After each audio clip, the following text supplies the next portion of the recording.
All right, we turn to sports now. Luis Fernandez with us.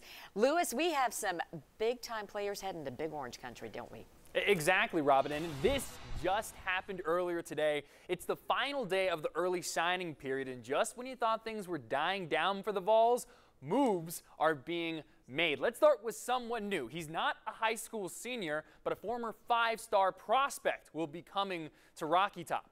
The university announced today defensive tackle Aubrey Solomon will transfer from Michigan to Tennessee. Solomon played 18 games in 2 seasons for the Wolverines, limited a bit by injury in 2018. Solomon was the number 3 defensive tackle in 2017, a top 5 prospect in Georgia, and the number 30 overall prospect in 2017, according to 24/7 Sports. Now, based on the NCAA transfer rule, Solomon may have to sit a season, but no official word yet on his status. In a statement today, head coach Jeremy Pruitt said he can play all 3 downs. He's a powerful man.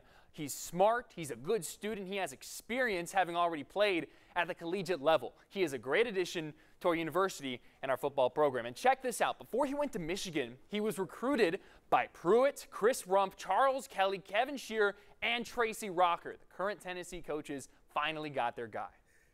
And the good news continues. 4-star prospect Quavaris Crouch is on the verge of signing to play college football, and the favorite is Tennessee. Crouch initially planned to make his announcement in January, but is set to sign publicly tonight at about 6:25 p.m. Crouch is a two-way athlete playing running back and linebacker. In high school, he is ranked as the number 39 overall prospect in the country, according to 24/7 Sports. If he were to sign with Tennessee, it would move the Vols to 19 signees so far for 2019, 1 5-star and 7 4-star.